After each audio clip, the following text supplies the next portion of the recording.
Welcome to the Facts versus Feelings podcast. I'm your host, Ryan Detrick, and I'm joined by my co-host, Sonu Varghese. Cutting through the noise each week with Ryan Detrick, Chief Market Strategist, and Sonu Varghese, Chief Macro Strategist.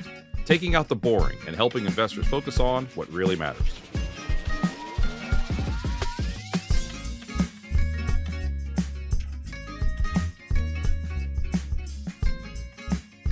Hi, everybody. Welcome back to Facts versus Feelings. Ryan and Sonu. Sonu, there is a ton to talk about this week. Episode 176, No Tariffs for You.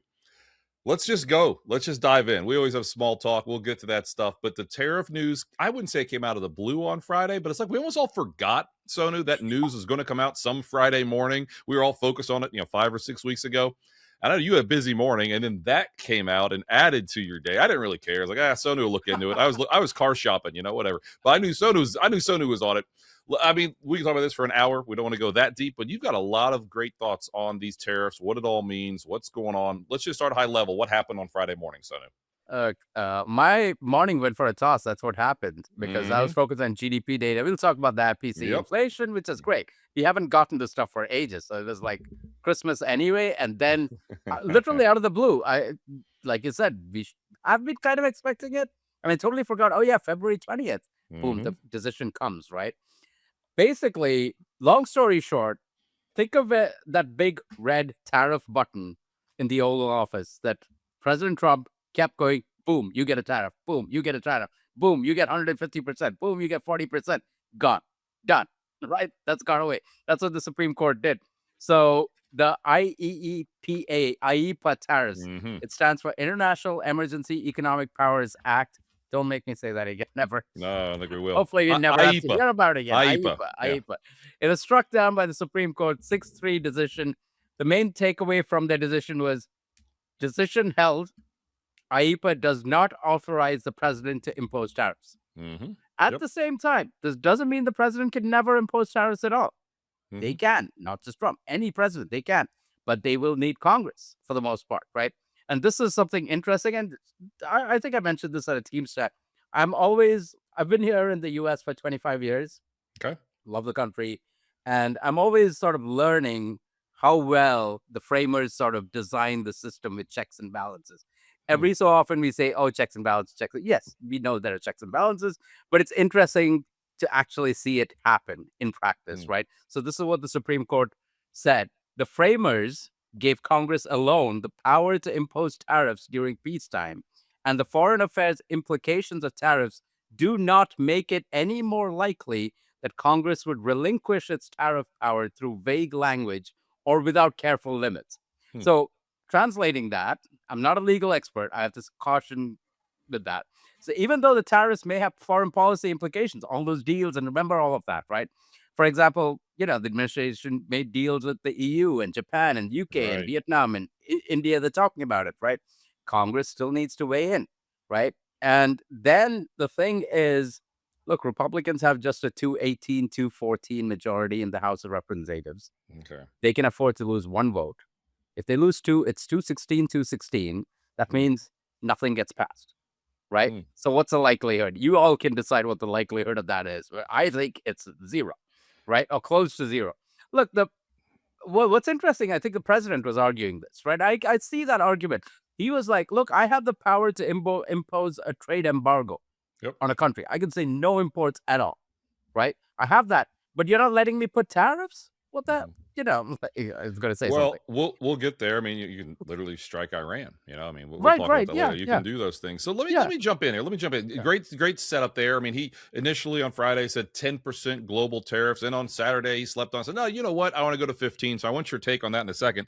But was this a surprise? I mean, I guess that's my big thing. Was it a surprise? Listen, on Friday stocks are just fine. Honestly, large caps did a little bit better than small caps. Mag 7 came back. We're going to talk. There's been a lot more activity on the AI front just so far this week. But Sonu, according to I think it was Kalshi, one of the betting odds places, 74% chance of this happening, right? So it wasn't like the market was remotely surprised by it, took it in stride on Friday. Now, I did see it was 170 pages. Maybe that's why it took them so long. Out of those 170, how many pages did you read? All 170 or just slack off? Well, only one.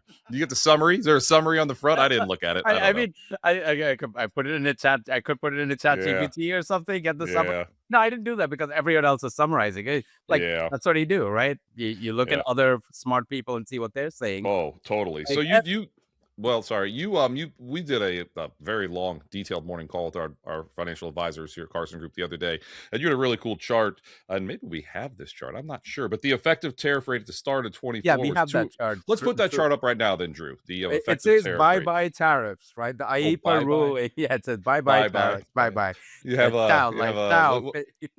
I was going the Backstreet Boys, bye-bye. Oh yeah, side. there you But go. anyway, Yeah, but Sonu dressed as a Backstreet Boy or something. Just imagine that while I discuss this, everyone. So YouTube, Bye, we've got the chart up. bye. There you go. Yeah, I There can't you sing go, for my singing. life. Yeah, that's. But you've played guitar on this podcast. I don't know if I've ever heard you sing.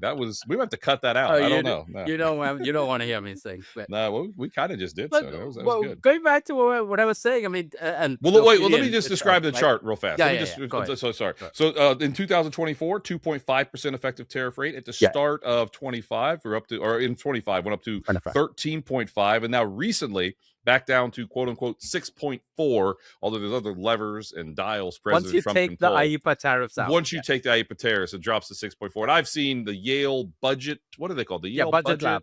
They've got some different numbers. Everybody's got their own numbers. The reality is, well, tariffs are a little less. That's why President Trump put these other ones on. So how did he put those other ones on? Because this is like, well, oh, geez. I mean, there's so many numbers. Section 122. Let's get into Section that. 301. Section 232. Let's not. Section 308.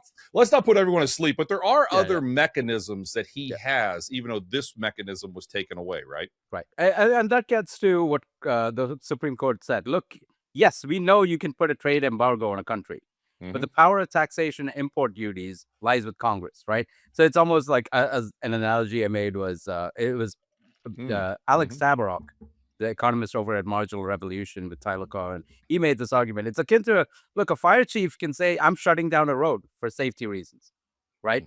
But he cannot set up a toll booth and collect a toll on that road, right? That's essentially, think of that as what's happening here, right? So with the IEEPA tariffs, that's gone. That's a big reprieve for importers. We'll get to that. Like I said, betting markets were saying this is probably going to go away. I think even the market was saying that, you know, 8 months ago, right? Back in July of last year, I said the trade war is over. Right now, I think the tariffs are gone. I think the tariffs are fini, or, bye-bye tariffs. I think it's done. And I'm getting this stuff. That gets to, look, the president can still authorize tariffs. One authority he has is Section 122. It authorizes tariffs of up to 15%, right? That's what the president can do. But for up to 150 days. It requires congressional approval after that. It doesn't require formal investigations, things like that. It can be used temporarily. Now, there are some people that have asked me, hey, after 150 days, on the 151st day, can he do this again? No, the courts are going to throw that out. That's not going to work. Come on. I'm laughing. It's worth a try. I'm like, I know people laugh and say, "Oh, we're a banana republic." No, we're not a banana republic. Like the courts are going to throw it out in 2 days if stuff like that happens, right? But see, this is temporary, and this gets to the part of, like, on Friday, as you said, President Trump used the Section 122 authority to say 10% tariffs, and on Saturday, I think he realized that some staffer. Some advisor probably came up with, the whole 10% tariffs and, the statement and all that. It's like, wait, I can go up to 15? I'm doing 15. I'm not doing 10. Yeah. But guess what? Last night, it went into effect. And Brian, you know what actually went into effect? 10%. So really? Apparently, policy... I didn't realize that. Yeah. Oh, wow. Wow. Okay. And this gets to the whole thing. And look, the administration wasn't prepared for this. Yeah. It tells you that they weren't prepared for this. And I'm shocked because, as you said, I think betting markets are this is going to go down. Markets had already moved on, right? Thinking this will go away. I mean, that was what I asked you on our call with our advisor. I said it didn't seem like they were prepared, and it doesn't. Now, let's talk about a couple other things. which one do I want to go first? I'll go this route. So there is approximately $175 billion potentially that companies want back now. That's what was collected. So now the Supreme Court said, well, they didn't officially say this, but it's a real gray area. Now, I didn't know this one. So up to 1,000 companies already kind of sued and said they Oh weren't yeah, up with this. I think But yesterday FedEx. FedEx, that's what I was going. Yeah. FedEx was the very first, I guess we'll call it, really big company that literally went they did a lawsuit and said, we want our money back. I don't know the exact number, but I'm assuming FedEx was a very, very big number. How messy are they going to get their money back? I mean, how messy is this all going to be? Or how Look, long will it take to get your money back? I think what's messy is that, look, the Supreme Court said the IEEPA tariffs are invalid. It's almost like, well, then you have to refund the money because you shouldn't have collected in the first place. So I think it's going to be adjudicated. This is a long word there. In the lower courts, I think they're going to be like, yeah, you have to refund it. I don't think the process is very difficult because, look, U.S. Customs and Border Patrol collects these things. It's electronic. It's not like somebody's handing in cash or anything like that. There were records kept, right? The companies knows how much you paid. In fact, if I had a bill for goods I purchased from China, even if it's de minimis goods, right, below 800, I would get a bill. In fact, there'll be a line item saying import duties. I know how much I paid. The importer knows how much they paid. This stuff is easily refundable. So I don't think that's like the guys at Flexport. They've already set up like a tool in which importers can go and say, okay, this is how much tariffs we can be refunded, right? And as you said, $175 billion at risk of being refunded. So speaking of refunds, I went and had my taxes done on Tuesday, and everything's pretty standard. I actually, Sonu, got my refund on Saturday morning. Now, I've never ever gotten money that quickly from the government. We talk about the government dysfunction. Oh, money. Well, see, that's why you're in no hurry. So I actually knew I was going to get a little back. So I was like, oh, let's go get this done. Had to wait a couple final statements once I got them. My taxes aren't all that confusing. I have to chide you on that. You're giving the government an interest-free loan. Right? Well, that's why I got to tinker with it. I've already gone into, what do we use now? What's our new one? UKG or something? I'm tinkering with it now. So, okay, I'm not giving them that much money next time. So I'm already tinkering with my paycheck here this Friday, man. I'm not withholding as much. Yeah, that gets an important point. Like the Treasury deals with, millions, hundreds of millions of refunds. The tariff refunds should be pretty easy compared to, all the stuff like the refunds that households get, right? Like after you file the taxes, you check if everything's correct, whatever they do. Yeah, like the refunds are not the problem here. So I think that's a bit of a red herring that will be messy. And I think Besant was on TV saying, yeah, they'll probably refund, right? But go ahead. Yeah, great stuff. A couple more questions, and we've beat this dead horse enough because I'm sure we'll talk about it more next week. Emerging markets have been strong, and we've discussed this ad nauseum. Well, there's some technology parts, South Korea, you talked about that, but also some metals and mining and metals, parts of this.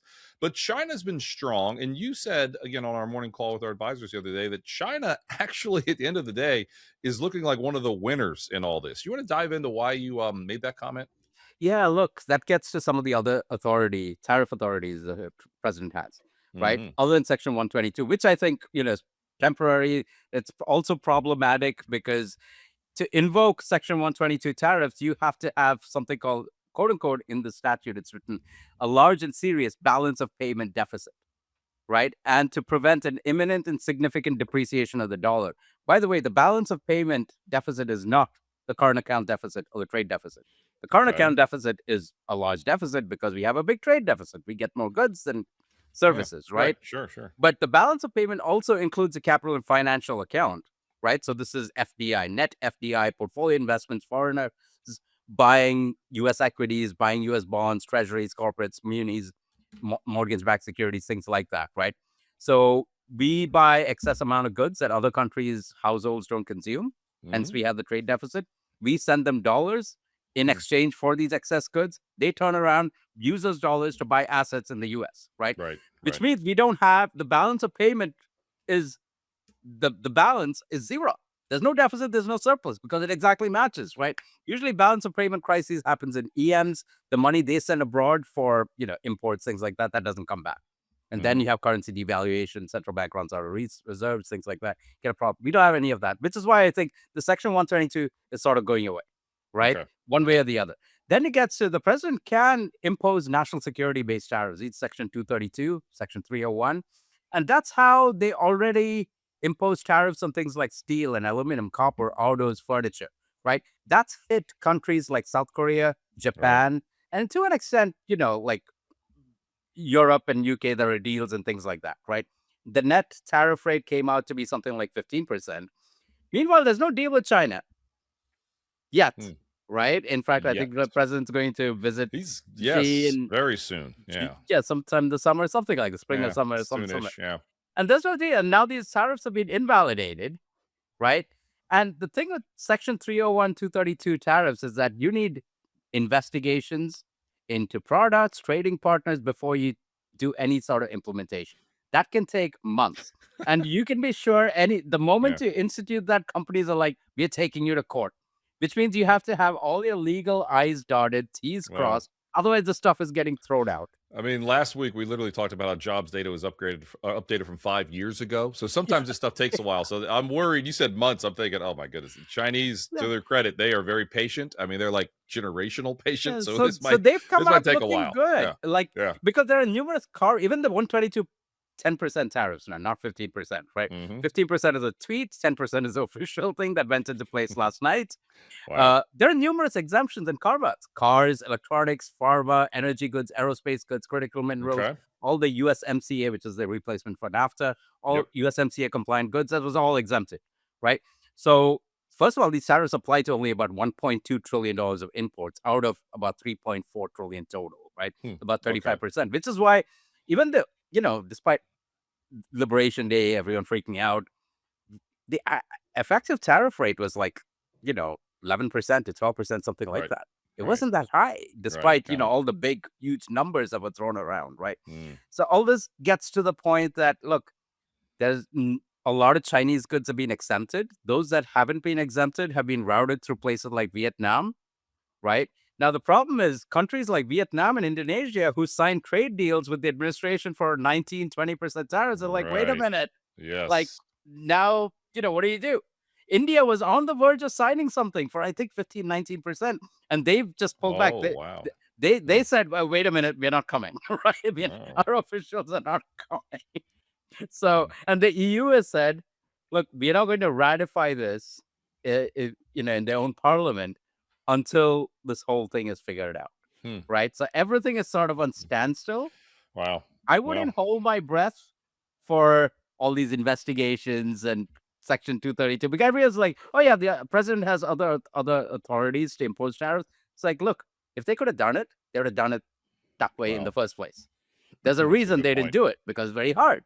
In fact, you would have thought they would have taken the last 6 months to do all these investigations. They didn't bother. Which means, again, it's hard to do, right? That's why I said I think the tariff thing is dead. It's over. Well, no, great stuff there. To add a layer to this, as we've said a lot, it's a midterm year. Okay, as we get closer to the elections, and you mentioned 218 to 214. The odds of the Republicans maintaining the Senate was like 80 or 90% start of the year. It's down to less than 60%, at least recently. This is the Senate, not the House. That's the Senate. They're likely going to lose the House, but the Senate. So it's an election year. Yeah, well, that's the betting odds. So we'll see, but they've been pretty accurate. It's clearly trending. Maybe the Republicans lose the Senate too. I don't know. So will President Trump really push on a lot of these tariffs and cause a bunch of drama this spring, this summer? I don't know, but I'm going to assume not. I think that's what you're saying. That's what you were saying back in July and August. I mean, we're going to kind of do a couple places, but Jeff DeGraff, our buddy over at RenMac, he was pointing out how software stocks were weak, like in the fall. Okay, he was talking about this technical weakness in the fall, and now the next thing we're talking about is AI and software. But sometimes the market gives these clues before the headlines are out there. Yep. And you were literally saying the tariff stuff's over. Maybe the market sniffed out that this is going to happen, and it wasn't even a big call or anything. I was just looking at the market. Right. What's the message of the market? Right. Well, yeah. Literally, the time we're doing this, Dow's up 9 months in a row. All right, 9 months in a row. One of the longest monthly win streaks ever. We'll see if we're positive in February. Honestly, I hope we're negative in February. I'm fine with a down month. We'll talk more markets in a second. Final thing maybe on this before we move forward. The New York Fed, and this is one that gets everybody fired up. No one ever agrees on any of this stuff. The New York Fed had a study that came out that said U.S. corporations paid like 90% of the tariffs. Of course, someone at the White House, someone was really fired up on TV. Kevin Hassett. Hassett. He came back. He lost the job for. He did. And then he kind of came back. He was on like CNBC and said one thing, they should all lose their jobs, get fired. Then he came back on like Fox Business the next day, and he kind of said, you know what, I'm kind of sorry. And then he like dug his heels in again. He just couldn't do it. So anyway, and you've talked about this too. I mean, U.S. corporations have probably paid most of the tariffs. And again, you talk to 10 people, get 10 answers on this. But what'd you think of that New York Fed paper? Did you get a chance to look into that? I think we've kind of been saying something similar. Yeah, without right. doing all the work. I'm just is shooting my mouth off and saying no. I mean, look, if foreigners were paying the tariffs, we would have seen import prices fall, because import prices, the way we measure it, it doesn't include tariffs. So if foreigners would say, I was selling a good for $100, right, to an American importer. Now there's a 20% tariffs, so I'm going to drop my price, right? I'm going to drop my, let's say, to $80, something like that. And they didn't do that. We would have seen that drop in import prices. Import prices are flat. In fact, some of the prices are even higher once you look at non-fuel imports, right? Which is basically how these researchers at the Fed went about figuring out who's paying the tariffs. U.S. importers apparently paid 90% of the tariffs, but it also gets to the fact who's going to get the refunds. U.S. companies are going to get the refunds. What's going to happen as a result of that? That's going to boost margins. Will consumers be the end beneficiary? No, I don't think so. Look, we can put this chart up, and this gets ties into inflation as well. The PCE, Personal Consumption Expenditures Price Index for durable goods, right? Drew, we can put that chart up. PCE index for durable goods. This is the index the Fed follows rather than CPI. Last year, it was up 2.1%, Ryan. That was up from negative 1.3% in 2024. So we saw prices were falling in 2024. In 2025, it went up. No surprise because of tariffs. It wasn't higher than that because, there are a lot of carve-outs and exemptions and things like that. Still, 3.5% swing. 1996 to 2000, we saw prices just continuously fall. Deflation. It would average negative 1.9% per year. Think about like a laptop or a TV, big screen TV, or a telephone or a cell phone. These things, they've gotten cheaper over the last 20 years.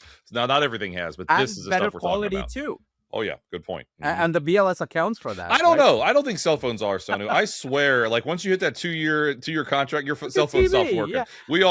TVs might last more than, but cell phones, I don't know. There's something about them. They stop working in 2 years. They make you go get another one. Probably. I'm sure. You're right. Then again, how's Verizon stock doing? We'll get to the stock market. Telecom is soaring. Maybe it's working. Everybody's got to go buy a new phone every 2 years. It's working. Anyway. Go ahead. Yeah. Now, look, inflation would have been higher, but companies ate a big part of the cost. But it's unlikely they're going to pass any of these refunds back to consumers via low prices. It gets back to what's the politics of this. I think that's important. After 150 days, 5 months from now, that will be July, 3 months before the election, does anyone seriously think the administration will be like, oh yeah, now we're going to, all the tariffs are gone. We're going to push the effective tariff rate back from 6% to 13%. Right. I don't think so. I don't think Congress is going to go with that either. Right. Good point. So yeah, here we are. It's all done. It's all good news. I think this is very good news for the market, by the way. Yeah. Well, that's the bottom line. I mean, that's kind of what matters. Of course, I should have said that at the top. We got there. You dive into this stuff. I know you spent all weekend going into all this stuff. You and I did a very long presentation for our advisors, live interaction and stuff on Monday morning, which I think hopefully went a long way. And the truth, again, is there's a lot of questions when it comes to all this. But we're going to talk about some things we know going forward about the market and things. But let's take a second here. Carson Group officially cracked 60,000 families served. All right, we just did that recently, which is an amazing milestone on our way to 1 million. It's really fun. It's really neat to see the impact that our company's making. If you're a financial advisor out there and you're interested, reach out. We'd love to talk to you. And if you're just a regular listener out there, and you want a different advisor, you need an advisor to help you, maybe an advisor that works with Ryan and Sonu literally every day, we can help there as well. CarsonWealth.com is a really cool area. You put in where you are. We're in 42 or 43 states. We've got advisors all over the place. We'd love to work with you. All right, And I Sonu. think I saw about 150 of them over the last week in Yuma, Yes, Arizona, and Palm Springs. yeah. Sorry, I'm looking at my phone because our washer at home is flooding. Oh, wow. Yeah, Good for I you. know. Good for you. It's not wow. It's not good for you. That's terrible. So my wife is trying to, can you call the guy who, fixes the stuff? We've got a spreadsheet with all these people who we refer to, like, different parts of the home to fix it. Because I'm an engineer, but I do work on my computer. I'm not like a hands-on fix-it type of guy. Yes. Well, me too. Yeah, I hear you. Yeah. So I'm trying to coordinate, like, when is he coming?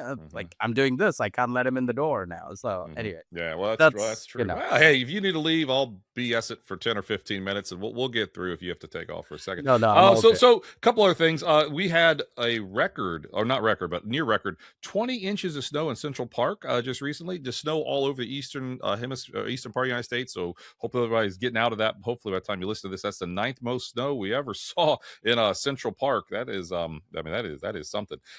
What else you want to get to? The AI stuff, Sonu? We can start with GDP because AI was a big part of the GDP story last year. Got it. And then there's this big piece obviously going around from Citrini Research. We can talk about that tied to markets.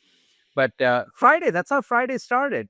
GDP. I was very excited. Q4 GDP data. It was like 20 days delayed or 22 days delayed, something like that, right?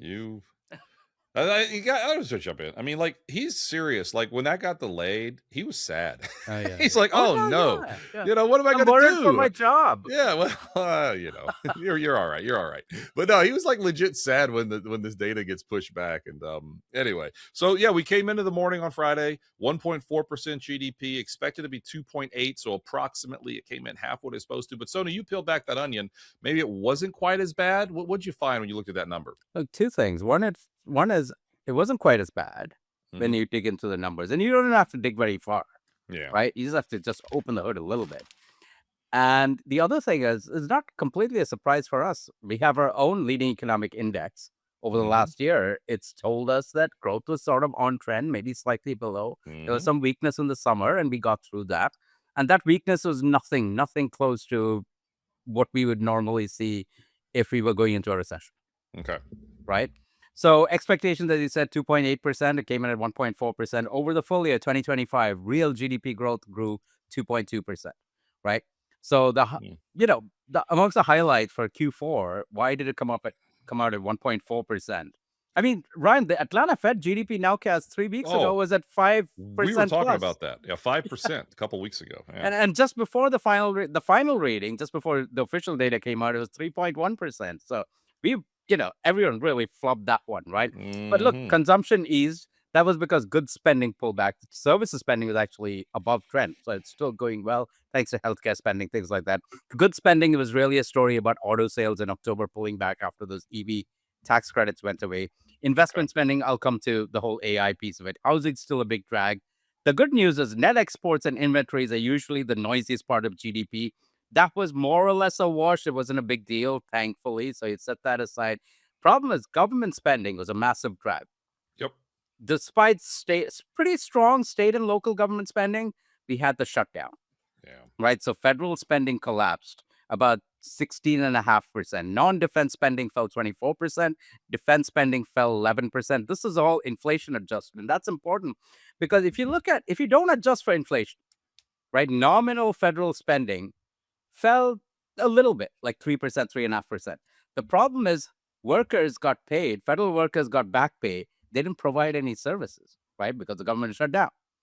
So wait a minute. That sounds like you when there's no data. You're getting paid but don't provide any services. I know. Sorry. We just did. Sorry. We'll cut that out. Yeah. So the quote unquote real amount of stuff that the government gives or spends on, right, fell a lot because services weren't being provided. They weren't spending anything, despite giving workers back pay. That shows up as higher inflation in the government data.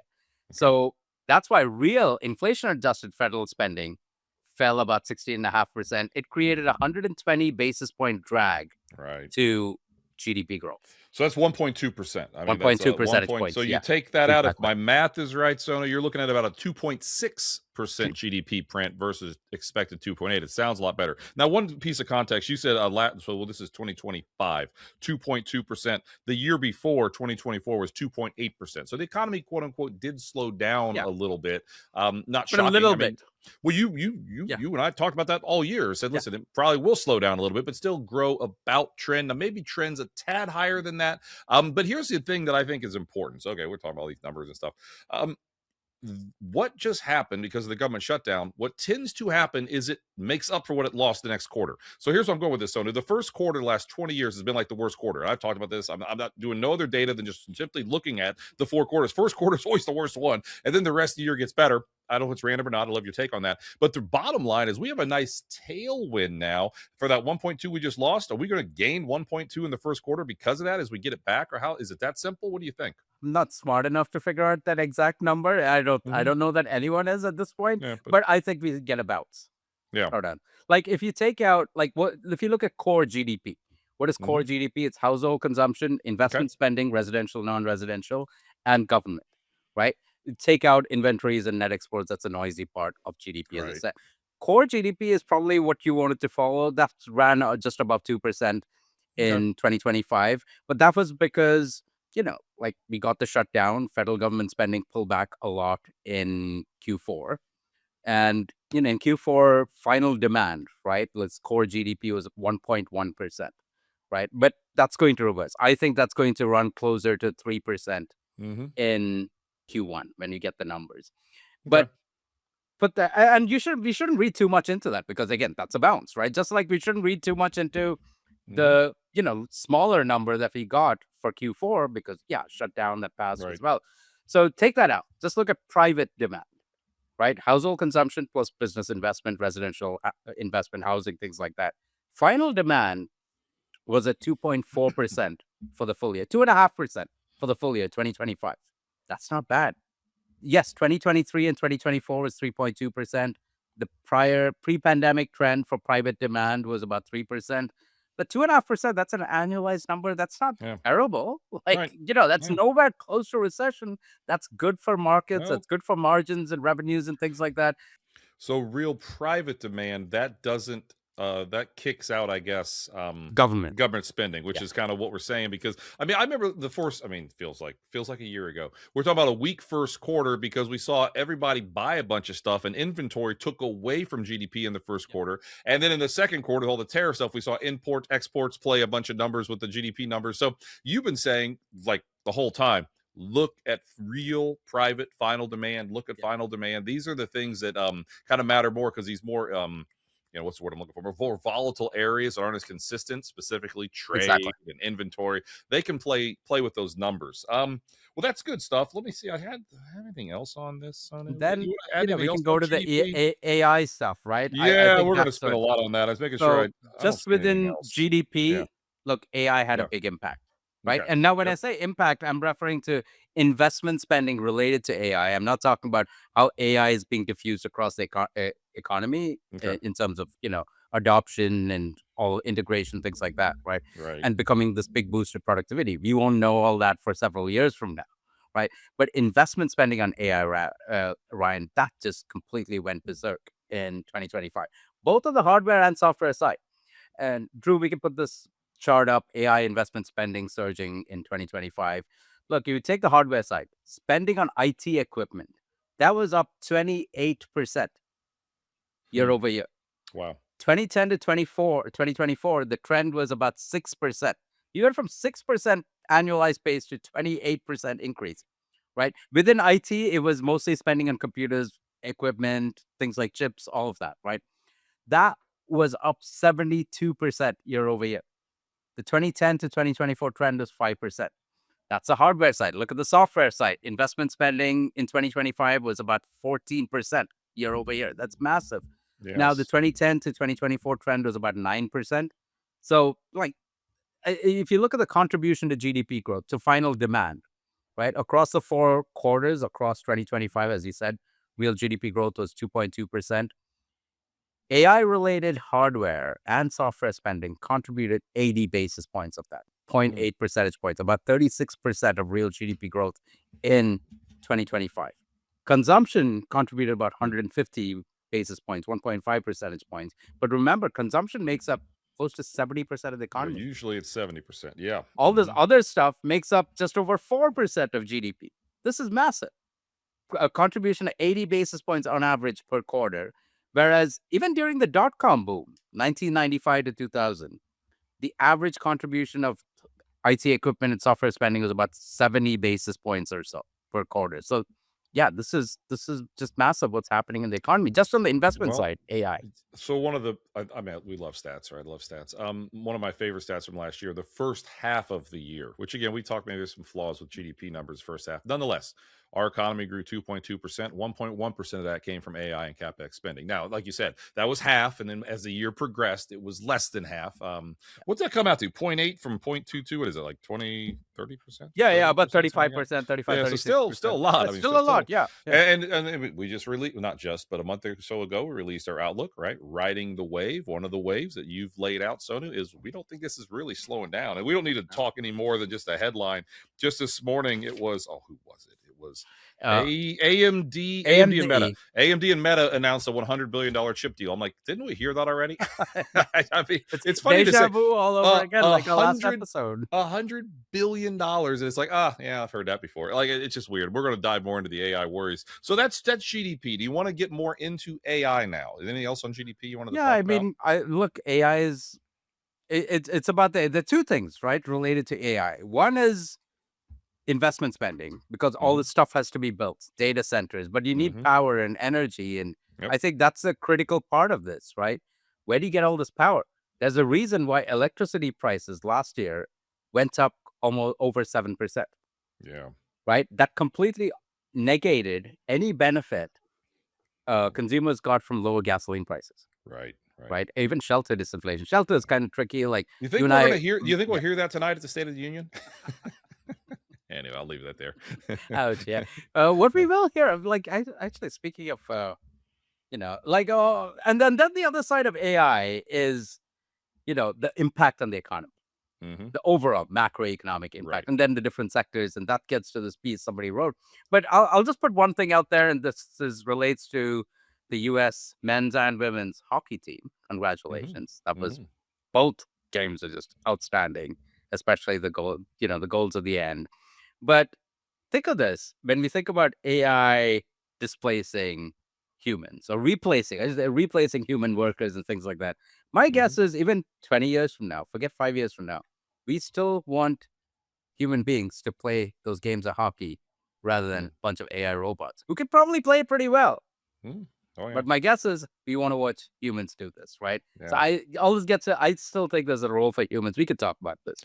Well, yeah, I've said for years now, and now this stuff's actually taking place and happening, that, if I were an umpire, I'd be a little worried about AI, because an umpire, AI can call balls and strikes and maybe those high sticks. But yeah, that was really cool to see the whole country get up early on Sunday. A lot of people drinking beer, going to bars. You watch the image, the videos all over social media when the U.S. won that match and won that game. It was really, really cool. And it's someone, from Ohio, Johnny Hockey, he tragically passed away, best player on the Blue Jackets. And then they brought his jersey out, and his son was out there, and it was I'm not a huge hockey fan, I'll be honest. Of course, root for my country every time. So that was really, really it's cool. A fun game to watch, I must say. I must say it's one of the most fun games when it matters. Like, yeah, it's like, okay, maybe a regular season game, sure. Yeah. When it matters, that overtime, are you kidding me? And oh my goodness, we've got a lot of listeners in Canada, so I hope I don't make them too upset. They were not happy how overtime has different rules. There's 3-on-3 in overtime. Like, and those are the rules. That's the rules. I mean, they said, well, that's not real hockey. I was like, oh, maybe not, but the rules are the rules. I mean, that's I get it. I get it. I mean, you could, there's been many times that you could say the best team didn't win. I mean, heck, the Patriots went undefeated that one year, but they did lose to the Giants because of an amazing catch, and it is what it is. So, yeah, congrats to all the Olympians, and the U.S. did awesome. I mean, I mean, Yeah, Alicia tons of Liu, medals, second most medals, lot more, the tons of medals for woman, the women's teams, and yeah, yeah. the figure skating medal, she is Mhm. fantastic. She was just Mhm. phenomenal. I Yeah, was but it's just watching that, watching, and yeah, just watching the very guys cool. celebrate and everything after the game, and then I saw they were in Miami last night celebrating. Everybody's filming everything they're doing. They're living it up. So congrats to Yeah, yeah, everybody yeah. there. All right, so I'll set this up for you. Maybe I'm gonna ask you how you pronounce it. Is it Citrini? How do you I pronounce think Citrini? Citrine. I don't Sorry, say everybody. Citrine. I don't know. Well, let Citrine us is know fine. on YouTube. On YouTube, the comments are open. Let us know how if we pronounce this correctly. But Citrini came out with a research report that really shook everybody up. It was based like we're writing this in 2028. Here's what just happened. Well, we just had Sonu a 38% bear market. We had white collar jobs just vanish. We had unemployment rate over 10%. We had a recession because consumption was much lower.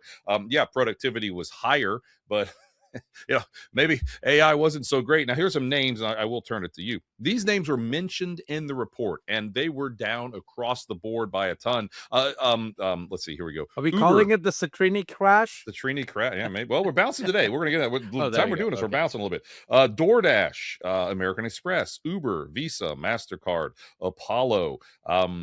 All those names were down significantly. And then there's talk the time we're doing this, Claude is releasing their latest thing called the Claude Code Security. It's a live stream right now. IBM yesterday, Sonu, on Monday, was down 15%. That's the largest one-day drop since 2020, because Claude's another worry out there, along with this report. IBM, this stuff I didn't even know until I read this. So IBM is a common business-oriented language company, COBOL. That was created by the Department of Defense in 1959. The worry, at least from a market's point of view, is everything Claude's announcing is just going for a company like IBM and going for a company like CrowdStrike and going for Monday.com and some of these companies. So those two things, those two double whammies, crush software names across the board, a lot of tech names across the board. We are bouncing today, Tuesday morning, the time we're doing this. So the Claude stuff's coming out. Maybe everyone expected it to be great. Maybe it is, but it's not shaking up the market because we sold yesterday. Where do you want to take this conversation, Sonu? We could talk about the piece itself a little bit. You all can go read it. I thought it was a very interesting piece. It Yep. was, I will say, it was a scenario analysis that the authors did, and that's how Right. good analysts should do that, right? And it wasn't even their base case, right? But I think a lot of people are like the amount of, and some of the Oh, yeah. pushback was good, but some of it was like, oh, what are these guys thinking? It was like, it's not in the base case. They just put something out there. Good for them. It went viral, and one thing they said is. Yeah, like the gist of the piece is, look, GDP growth will continue strong, but Yep. everyone will be out of a job, Right. right? So nominal incomes will be, really low. And so we get a crash in some form, right? Like and I think that's what the piece is sort of grappling with. If nobody has a job, but then I think there were so many other things the piece didn't talk about, like what is the fiscal response, right? If you have like a deflationary situation, interest rates have to be at zero. Okay. The Fed will take interest rates to zero, right? And they're back at the zero lower bound. That will potentially boost things like housing. So I don't think the macroeconomic modeling over there was sort of internally consistent. We could, I'll probably write something about it. But yeah, it's definitely interesting. It was thought provoking. Even things like DoorDash, for example, they were saying, look, we won't need DoorDash anymore because I can just set a bunch of agents on my computer, AI agents on my computer, look for the best burrito, right? Look for the best burrito, figure it out, take the money from my bank account, maybe use stable coins or something like that. So then you're getting rid of Visa and MasterCard as well. So that's a problem for them, especially MasterCard. And these AI agents have no loyalty to any particular company. They'll just go look for where's the best burrito. How can I get it the most cheaply? And that puts DoorDash out of business. The other side of this is, when you order DoorDash, someone brings it to your house, obviously. I mean, when are we going to have drones fly it? The drone flies to, I don't know, wherever. Jersey Mike subs, picks up your subs and flies it on home to your house, and they're at your house in 10 minutes. I mean, that's those are some real concerns. They did call it I mean, they did a good job. I mean, it went viral, so congrats to them. Like I Yeah, said, yeah, there may be some cracks in this, but hey, the market's the market, and the market sold off in a big way. They called it the doom loop regarding white collar jobs. As more white collar jobs are lost, productivity gets better, profits probably get better, honestly, for these companies. More white collar jobs are lost. The doom loop, I mean, that has a certain ring to it. There's one that we don't want, we don't really want. But that's the other thing you mentioned. So I mean, we need more electricity. We need to build more, maybe nuclear, right? I mean, we're getting down a rabbit hole, but does anyone really want nuclear in their backyard? Of course not. China's building what, 30 or 40 nuclear plants. I mean, yeah. it's some stuff that I don't have the answer for, but And it's all this interesting. stuff is supposed to happen by 2028. I'm like, where Okay, is all the computing power that's when going in to come Terminator, from, and and in that energy? Terminator 2, when the machines became on their own, 2028, I think it Yeah. was. So you're scaring me with some of these dates, Sonu. You're really scaring me with this 2028. 2028. But Yeah. look, the other part is, look, if all these white collar jobs go away, like, who's spending? Yes, AI can definitely boost. As it's one thing to say AI boosts the productive capacity Okay. of, to produce goods and services in this case, but who's buying them if nobody has incomes? If the unemployment rate is Right. at 10%, demand is going to crash, and that's part of why we get a deflationary crash as well, Hmm. right? But then, I imagine fiscal policy will step in, Hmm. provide checks or money or something like that. And monetary policy as well, like I said, interest rates will go to zero. I mean, what's interesting is, like, on one end, you have, oh, what if all this Capex spending reverses? The ROI goes, everyone suddenly figure out, oh, the ROI is really negative for this. And then we get a crash on the other side, and then we get a Hmm. recession. The other Okay. side is we get this productivity boom with 5% real GDP growth, 10% real GDP growth. Kathy Wood says it's 25% real GDP growth. Everyone's losing their job. I'm like, wait, something doesn't fly. Like, who's spending? Right? Somebody Mm. has to spend. And even if you're getting 10% GDP growth, real GDP growth, adjusted for Okay. inflation, interest rates would have to be really high, by the way. Hmm. It would just have to be really high. Now you could say, oh, maybe, nominal GDP growth is actually lower because we have deflation. Okay, real GDP growth, let's take extremely ridiculous scenario. Real GDP growth is 10%.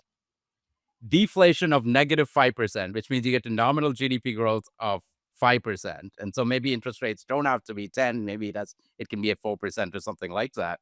But even that scenario just doesn't make sense. Like, Hmm.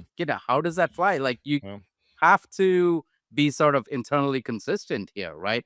I mean, just because AI boosts productive capacity for the economy doesn't mean all of it gets used up, especially, and capital owners, yes, they benefit because robots have reduced the cost of labor. And, but again, as I said, if the unemployment rate goes to 10%, who's spending? And what do the owners of capital spend money on with all the money they're making with margins and things like that? If demand is collapsing, there won't be a need for more investment, wow. right? I Well, mean, anyway, I'll write about this maybe by the end of the week or something. But the last thing I'll say is, I think we land up. I'm an optimist. I think we land right. somewhere in the middle. I don't think we get a crash Mhm. and a massive recession, but all the capex spending reverses. It will reverse at some point, right? Sure. I don't think everyone loses their jobs. I think fiscal step in, monetary policy will make a difference. And I don't think we get like 10% real GDP growth, right? With Okay. everyone losing their jobs. I do think we get a bit of a productivity boom, Mhm. right? I think maybe we could get to 3% GDP growth. I mean, Mhm. thereabouts. Remember, you need labor to expand too. It's not just about productivity growth, right? And the other thing is, don't underestimate the economy's potential to adapt and reinvent itself, and the ability of people and companies to do so. Like, I think it was somebody on Twitter had a good analogy here. There's something called the horse fallacy. Horses supplied labor, but they didn't need more than food and the occasional bath and cleaning, and their quote unquote shit needed to be cleaned up. Right? Mhm. But humans do two things: they earn and they consume. Demand originates with humans. Human desires are infinite. And it's not like, oh, we all have a list of things we want. Technology comes in, okay, solve, solve, solve, solve, everything's sick, and then we're done. No, then suddenly we're like, oh, now we need more. Think of everything we wanted 15 years ago versus 30 years ago versus 50 years ago, right? And so I think there's always going to be demand for human labor. Yep. Desire is infinite, so demand for work is going to be infinite. AI may be good at those new jobs too, but I still think there'll be a role for humans. Like, Hmm. just take our industry, right? Everyone said, oh, the robos are going to come in and take advisors' jobs away. Right. None of that has happened. Hmm.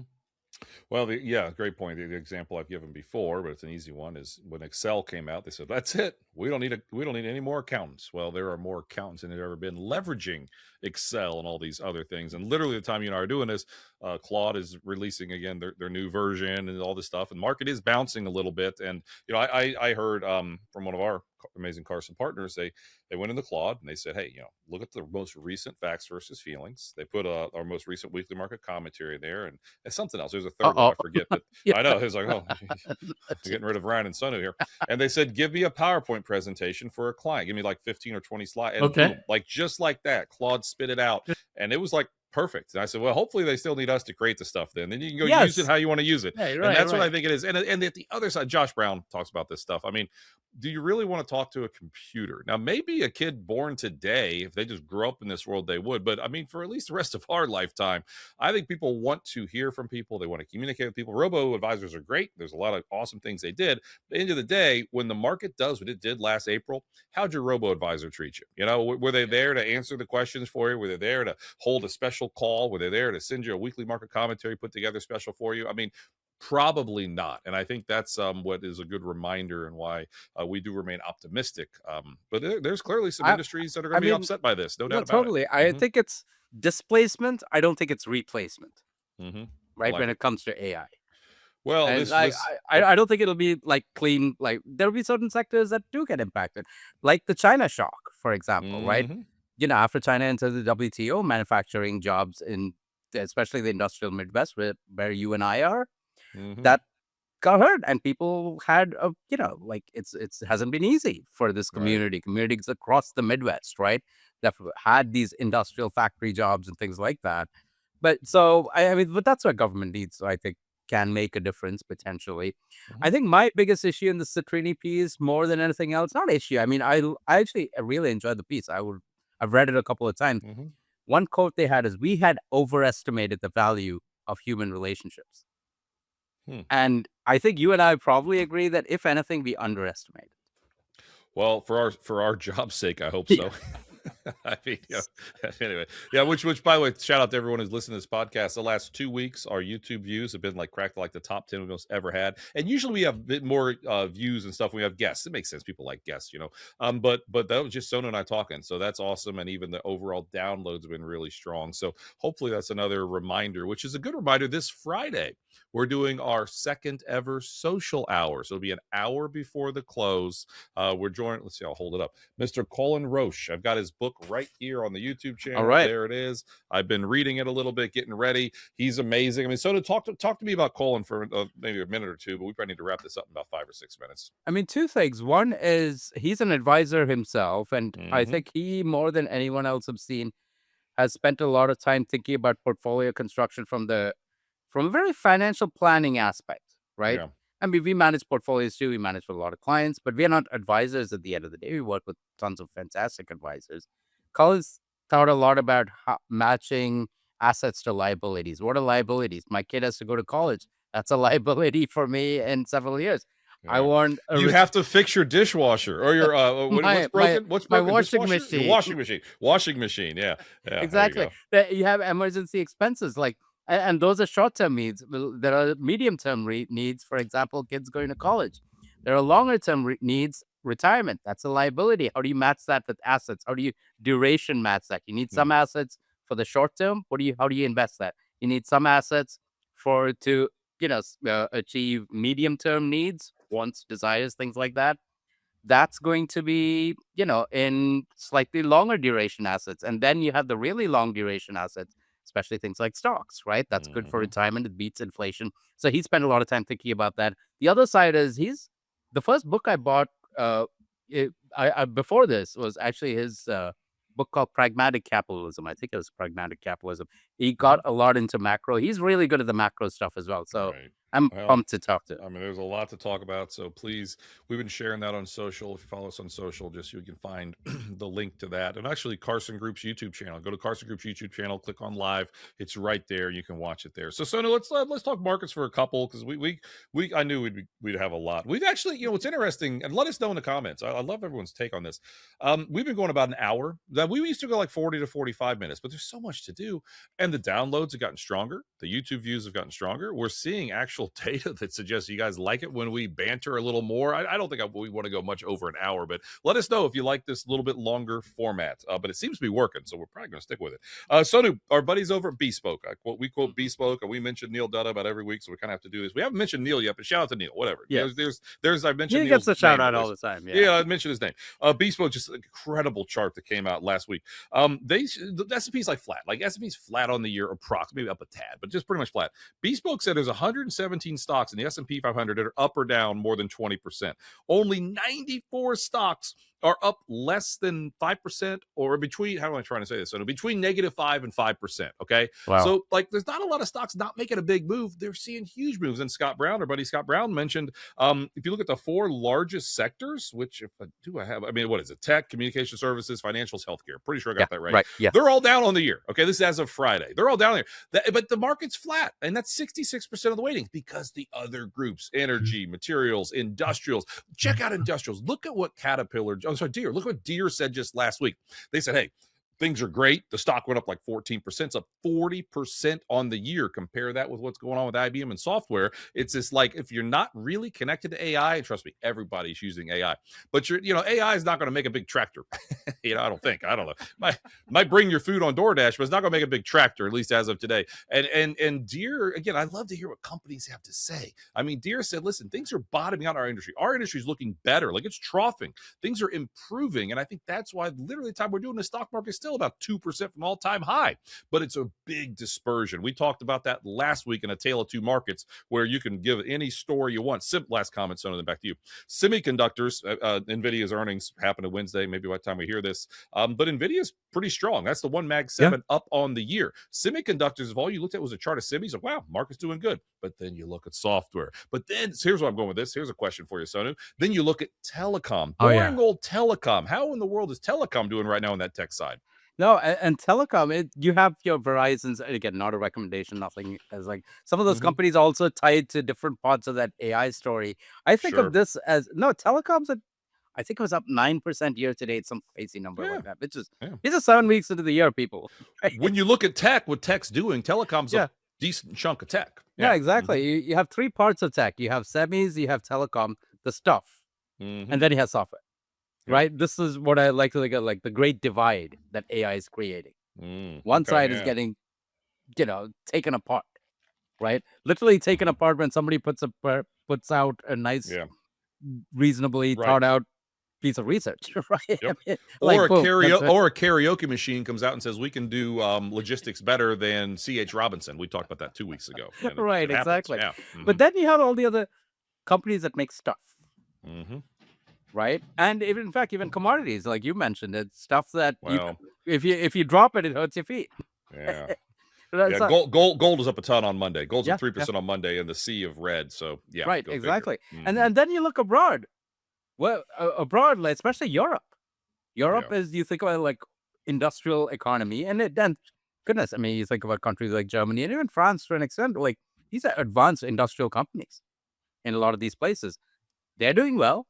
Right? Europe's up, like developed markets. I mean, part of it is Japan too. I mean, speaking of another country with advanced, machinery, components, things like that, that's up close to 9% year to date. EM. Now, EM is partly like South Korea is going just hyper nuts, right? But EM's up 14.5%, 15% year to date. There is other stuff happening, right, across the world, and even in the US economy too. Right? You mean industrials, and then materials and energy. I think energy is a big thing here right now. We talk about, like, if AI has to get to where, the folks at Citrini think it could get. Like, they could get. They're not saying that's not the base case, but it could get. Like I said, you're going to need enormous amounts of compute. Our friend Warren Pies had this interesting chart showing availability of chips, including the latest NVIDIA chips. That's going down, which means demand is going up. That's good. but you don't have enough of the stuff. Now, Right. when demand is strong and supply is low, what happens? Prices go up, right? And I think that gets to energy and power too. I think electricity is, I think this whole power thing is an underrated dynamic here. And speaking of practical portfolio implications, that's one way we've positioned our portfolios too, right? Oh yeah. Yeah. Potentially, we have no crystal ball here, but potentially take advantage of the stuff. Yes, we said for a while we think we're in a 3% inflation world versus a 2% inflation world, and we manage billions of dollars. The entire Carson Group is over $60 billion. Maybe after yesterday, maybe we weren't because we sold off a little bit, but we cracked 60 billion recently, and we've been saying for a while that a little bit higher inflation. That's how we're constructing our portfolios. One more shout out thing I found interesting. We probably need to wrap this up. Sam Rowe, buddy Sam Rowe, who by the way, we do a social hour the last Friday of every month. Now we have this Friday set, but next month, I don't know. Maybe Sam, maybe I don't know. I don't know. Just drop little hints, little hints. Sam Goldman said this, but Sam does a great job of kind of filtering through, making it easy for us. Sam pointed out per Goldman, tech Sonu is only, let's say only, air quotes, 2.2%, or I'm sorry, 2.3% of the overall payroll. So everybody has a job, 2.3% are in tech, and only, I thought this was interesting, I thought it'd be more, to be honest, 0.4% in software. You think of software as weighting in the S&P 500, yeah, it's less than it was a month ago, but it's way more, I don't know the number off the top of my head, but it's way more than 0.4%. So I'm not minimizing it, because clearly if you work for a software company, my Sebastian, my sophomore, no, he's a freshman, we had a big PTO meet. I don't know, whatever they are, whatever. He doesn't drive yet. I know that much. But we had a big PTO meeting at a restaurant. As far as you know, he doesn't drive. Oh, jeez, you're not kidding there. But we had a big PTO meeting, hanging out with people, and a guy, buddy I know, I saw you on TV the other day. We start talking. He's like, I work for Hewlett Packard, and we're worried what's going on. Like, he was legit. Like, I could tell. Like, he was like worried about his job. I could tell. He didn't say it, but I could tell because of the industry. If you're is Salesforce really going to go out and hire a bunch of people this year? I doubt it. I don't know the answer. Is Microsoft really going to go on a hiring binge? Probably not. They're not saying they're not going to hire, but then there's other parts, and then you go look at what Deere just said, look what Caterpillar just said, look what Boeing, what they just said. Some of those industrials. So it's a tale of two markets. So we're at the end. What do you want to finish with? No, I think it gets back to that whole human thing. You've been talking about software, right? The two pieces actually to software. It's not just innovation. You come out of the great piece of software, which is like, okay, now maybe AI can do that, right? Which is probably maybe why your friend isn't, is worried. In fact, the Citrini piece actually talks about India being potentially affected in a big way because they do a lot of software development, right? It's like, oh, you want to short India? There's not a lot of people I've heard over the last decade say should short India because, it's been the other side. I'm not making a call one way or the other. We don't really get into countries like that. But still, that also, I think, misidentifies how India's economy works. So that's part of that, because labor is dirt cheap in India, right? Yeah. Like, it may be more expensive to use a drone to deliver food in India than to get an actual person to deliver food. That's how cheap labor is. Right? Okay.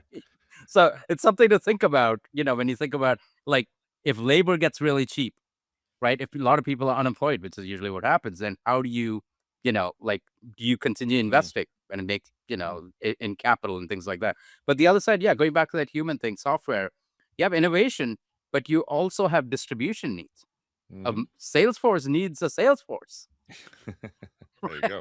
Yeah. And that's based on human relationships, human trust. I think it comes back to that. Something to think about. One thing to never short is the India rugby team, right? That's what we talk about that, or what? No, cricket. I messed it up. No. Well, maybe rugby too, but cricket's what we talked about last week. They lost in cricket, which is why I was. Oh, they did. Oh, I jinxed it. I didn't know. They lost one game, so they're still not out of it.